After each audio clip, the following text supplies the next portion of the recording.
2 days later, Jesus' mother was a guest at a wedding in the village of Cana in Galilee, and Jesus and his disciples were invited too. The wine supply ran out during the festivities, and Jesus' mother came to him with a problem. "I can't help you now," he said. "It isn't yet my time for miracles."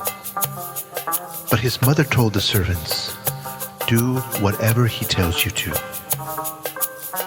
6 stone water pots were standing there. They were used for Jewish ceremonial purposes and held perhaps 20 to 30 gallons each. Then Jesus told the servants to fill them to the brim with water. When this was done, he said, "Dip some out and take it to the master of ceremonies."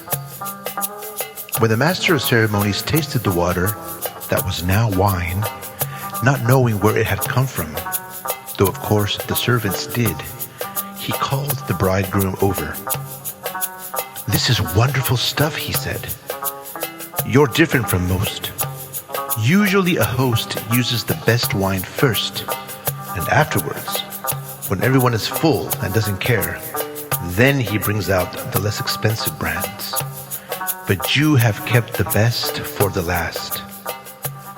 This miracle at Cana in Galilee was Jesus' first public demonstration of his heaven-sent power, and his disciples believed that he really was the Messiah. After the wedding, he left for Capernaum for a few days with his mother, brothers, and disciples. Then it was time for the annual Jewish Passover celebration, and Jesus went to Jerusalem. In the temple area, he saw merchants selling cattle, sheep, and doves for sacrifices, and money changers behind their counters. Jesus made a whip from some ropes and chased them all out, and drove out the sheep and oxen, scattering the money changers' coins over the floor and turning over their tables. Then, going over to the men selling doves, he told them, "Get these things out of here. Don't turn my Father's house into a market." Then his disciples remembered this prophecy from the scripture. "Concern for God's house will be my undoing."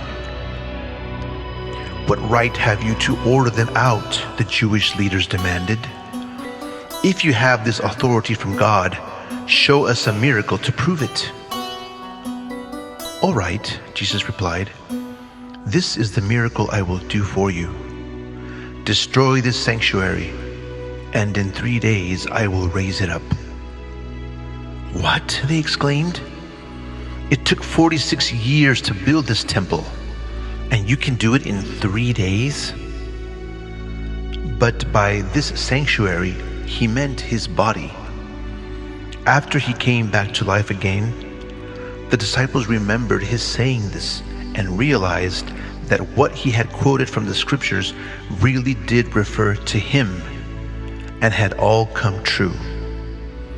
Because of the miracles he did in Jerusalem at the Passover celebration, many people were convinced that he was indeed the Messiah. But Jesus didn't trust them, for he knew mankind to the core. No one needed to tell him how changeable human nature is.